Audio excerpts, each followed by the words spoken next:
Hello अस्सलाम वालेकुम दोस्तों, वेलकम टू इफ़ी टीवी। उम्मीद कर रहा हूँ आप सब लोग ठीक ठाक होंगे।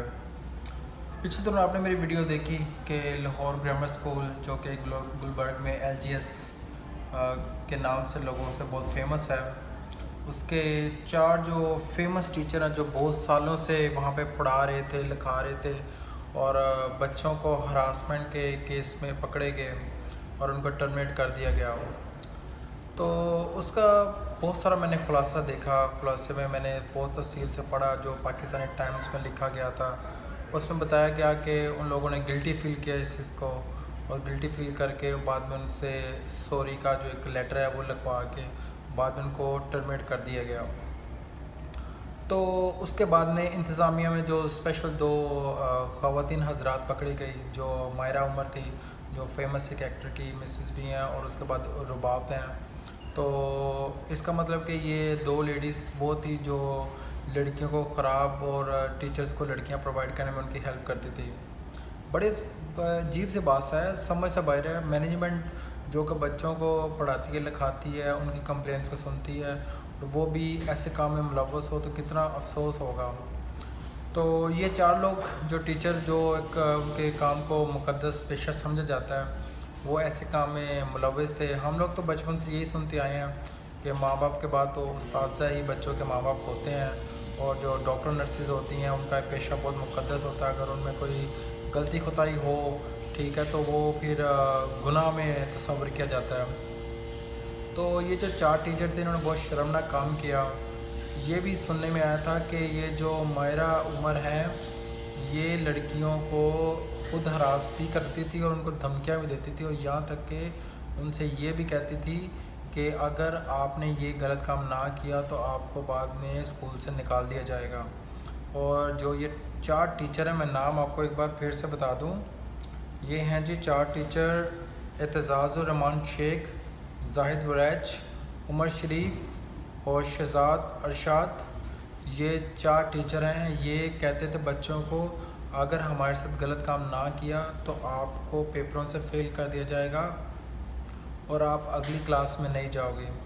और उसके बाद में ये चारों टीचर ने क्या किया था, जो लड़कियों के ग्रुप्स होते हैं, क्योंकि बच्चों के तो अक्सर ही ग्रुप होते हैं, उनके फ्रेंड्स के होते हैं, फेसबुक पे होते हैं, व्हाट्सएप पे होते हैं, तो ये ग्रुप वगैरह में बातें शातें इंजॉयमेंट बच्चे करते हैं, ये कॉमन सी चीज़ है। तो ये टीचर उनके ग्रुपों में ऐड हो जाते थे और ऐड होने के बाद उनको हरास करते थे और उनसे बाद में गंदी गंदी बातें करते थे। ये काम था टीचर्स का। और 2000 से 2020 के दरमियान में जितनी भी तकरीबन मेरे ख्याल में 400-500 कंप्लेंट उनके पास गई थी, लेकिन उस पर असर नहीं हुआ। ये सिर्फ़ और सिर्फ असर हुआ है जब ह्यूमन राइट्स वालों ने एक्शन लिया और सोशल मीडिया ने उस बात पे एक्शन ले के पूरी बात को पूरी तरह फैलाया, तब जाके हुआ। और ये जब स्टूडेंट वीज़ा पे बच्चों को बाहर लेके जाते थे ग्रुप्स बना के, तो वहाँ पे बच्चों को नशा और शराब पिला के बच्चों के साथ ज़्यादतियाँ भी करते थे। और क्योंकि वहाँ पे तो माँ बाप होते नहीं हैं और बच्चे भी कुछ ऐसे होते हैं जो अपने छोटा दिमाग या छोटी समझदारी की वजह से गलत काम कर बैठते हैं, तो बाद में उनका या जो मुँह है वो शर्म से झुक जाता है और वो ये सोचता है कि माँ बाप को क्या मुँह दिखाएंगे, तो वो क्या करते थे कि वो चुप रह जाते थे। तो मेरी नज़र में तो बहुत शर्मनाक बात है, ऐसा नहीं होना चाहिए।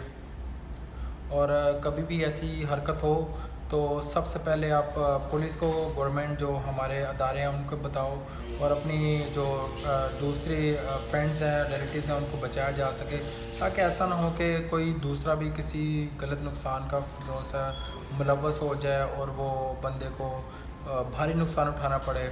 तो मेरी नज़र में तो बहुत नाइंसाफ़ी हुई है, उसकी मज़ीद डिटेल आ रही है। और ये बहुत अफसोसनाक बात है कि ये बंदे अब्रॉड में होते, यकीन करो कि मैं दावे के साथ कहता हूँ कि पहले तो स्कूल से टर्मिनेट होते, उसके बाद में हुकूमत इनके साथ जो करना था ना, वो पूरी दुनिया में किसी और के साथ नहीं था होना। ओवरसीज़ में ऐसा होता है। तो चलो अल्लाह खैर करेगा। ये पाकिस्तान है, पाकिस्तान में तो कभी इंसाफ किसी को मिला नहीं। तो वो नवाज शरीफ जैसे बंदे और ये जो आसिफ जरदारी, बिलावल भुट्टो और बड़े बड़े सियासतदान, और ये चीनी का जो मसला हुआ, ये तो इतना अरबों रुपया लेकिन निकल गए हैं, तो ये तो टीचर ही हैं। हम लोगों ने तो कहना ठीक है, हो गया पुरानी बात हो गया, अल्लाह खैर सल्ला, ठीक है, लेकिन हम लोगों ने आगे नहीं सोचना। इंडिया वाले देखो, वो सुशांत सिंह का मसला हुआ, यकीन करो उसको गुजरे इतने दिन हो गए, अब तक चुप नहीं बैठे जब तक इंसाफ नहीं मिलना। तो शर्म आनी चाहिए हम लोगों को कि बच्चों के साथ इतनी ज़्यादतियाँ हो रही हैं और हम लोग अभी तक चुप बैठे हैं। ये सिर्फ एक स्कूल है और LGS की पूरी चेन पूरे पाकिस्तान में है, तो समझो पाकिस्तान में कितनी लड़कियों के साथ ज़्यादती हो रही होनी है। अल्लाह माफ़ करे जी, अल्लाह माफ़ करे। ये टाइम है सुधारने का, तो आवाज़ उठाओ और इस पूरी चेन को ख़त्म करो, अल्लाह रहम करेगा। चलो इस वीडियो को अगर देख लिया, सब्सक्राइब और शेयर कर देना और इसको लाइक और बेल बटन दबा देना। मैं आपके साथ इसमें दोबारा डिस्कस भी करूँगा। अल्लाह हाफ़िज़।